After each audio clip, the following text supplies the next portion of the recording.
Hey gang, it's me, Dr. Steve, and we have another example of how the political left is unraveling all over the world. Wait until you see this, so make sure to share this video with friends and family, and let's dive right in.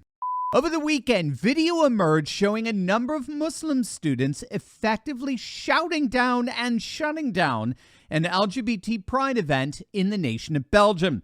The event took place at the Atlas College in the Belgian city of Genk, where an event commemorating the International Day Against Homophobia and Transphobia was suddenly interrupted by over 100 young Muslim students who swarmed vendor tables, hurled bottles, and spit on a number of rainbow flags and displays, all while chanting Allah Akbar.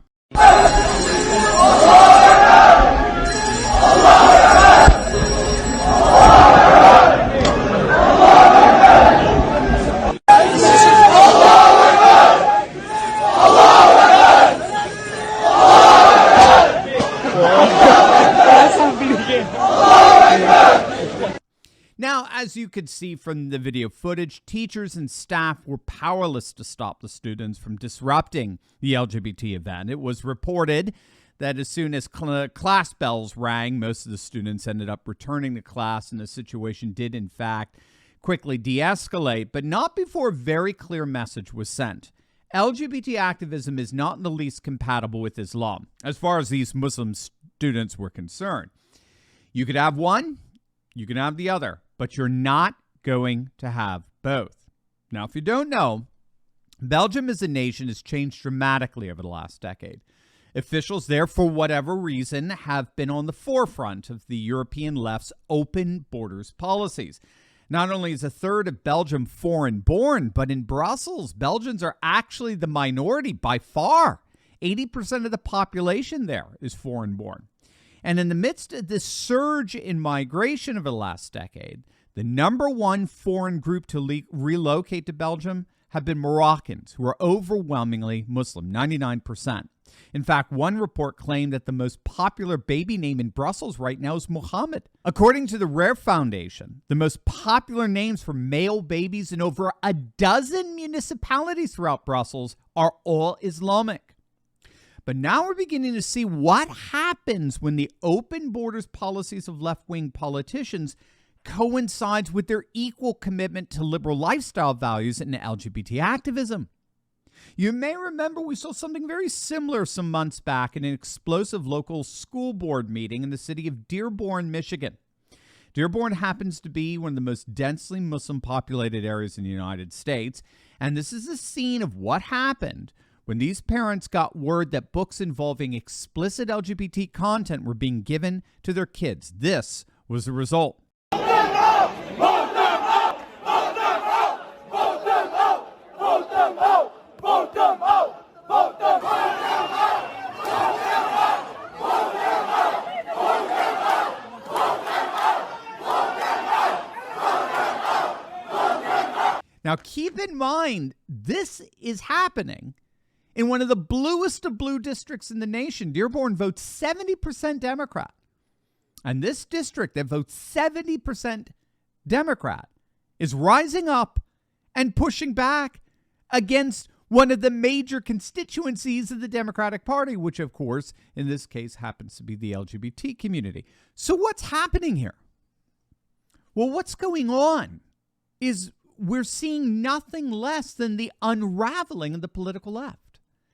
And it's unraveling precisely because of the inherent contradictions innate to left-wing liberalism.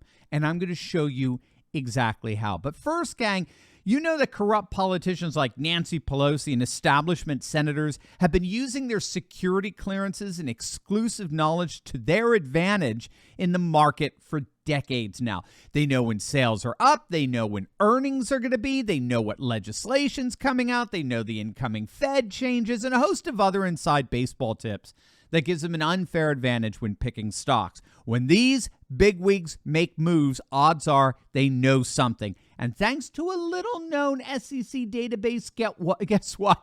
We could see what these people are buying, when and where. And not only do we see it in real time, but we get to piggyback on their trades to gain the same advantage for ourselves perfectly legally and ethically. My friend Ross Givens has been tracking insider trading for years, and his recommendations have led to investment returns of over 200%. Some have hit as high as nearly 1,500%.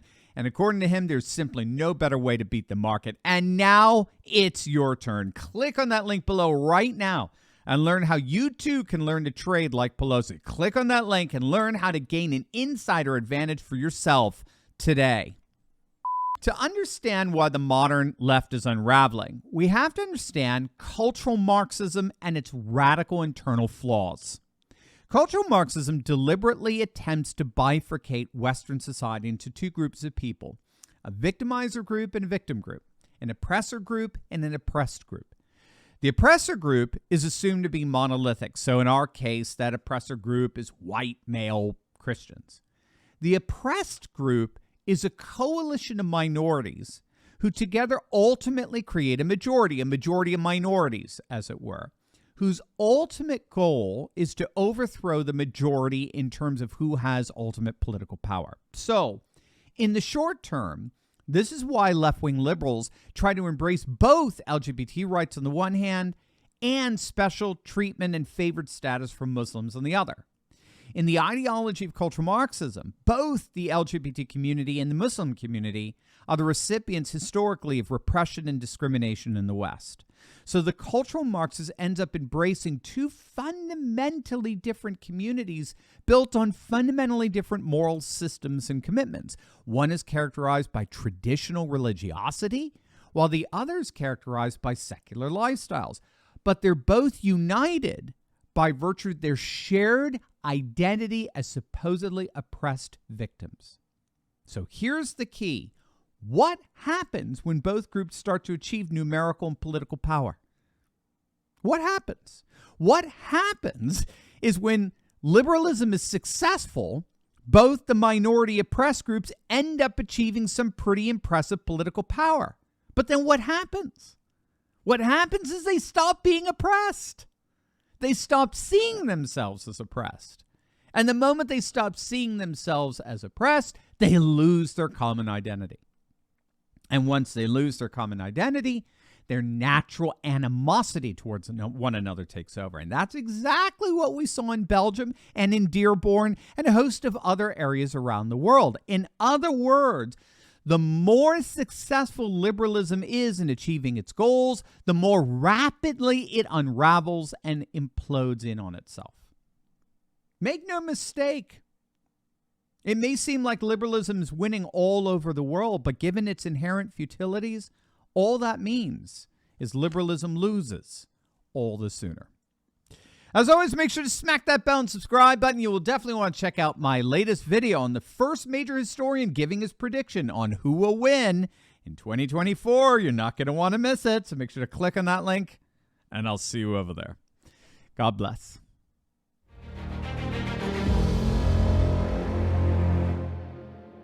Hey gang, if you want to connect with more courageous patriots and start taking action and organizing, be sure to join my Telegram group. I post the latest breaking news I find interesting and chat with my favorite patriots around the country and even the world. Click the link in the description below and join the conversation today.